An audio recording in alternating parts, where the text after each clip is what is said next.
I think Skype is the ultimate field trip where you are actually able to travel to the other side of the world without ever leaving your classroom.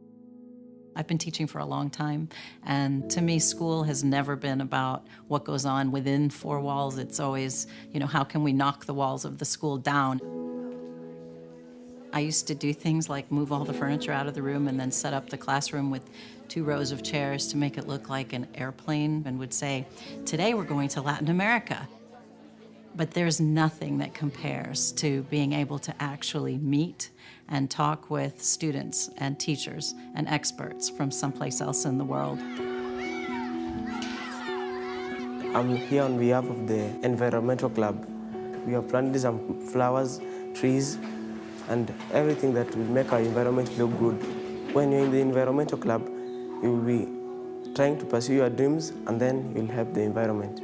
If we can start to teach the kids right from the beginning, they can grow knowing how to conserve the nation. And by then, it can be, the whole world. So we are truly, truly fortunate this morning to be able to be making a Skype call to Kenya to speak with 4 high school students and a Kenyan naturalist who is working with nobility in schools. Are you ready? Let's make the call.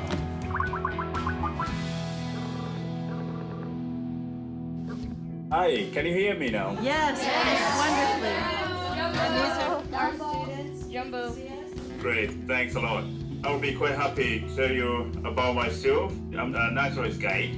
I've been concerned about the environment, trees, animals, insects, and everything. The goal of nobility in schools is to empower students to play a part in solving some of the world's problems. And Skype makes global learning possible in a way that we cannot replicate. Well, what we've been doing is tree planting, and we came up with a loop harvesting, but it can harvest rainwater during the rain season. That's cool. Getting to learn this way and getting to hear from Joseph inspired us to be more involved in saving our environment as well. And I think it was much more interesting than just a lecture in class, just sitting there with a chalkboard. Here in the U.S., we just take water for granted, but they are so conservative.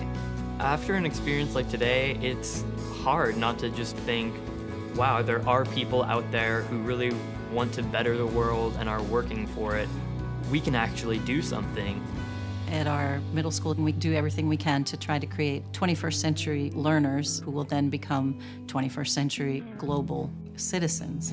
And today, we got to just turn on a computer, click, place that call, and we were able to be talking with kids on the other side of the world. I was wondering, what kind of stuff do you like to do in your free time?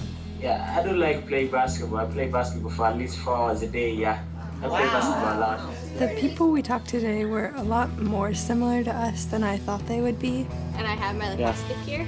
The kids in Kenya are just like we are. Talking with Skype, it's like you can see them, you can see their facial expressions, and them smiling when they talk. It's just like, oh my gosh.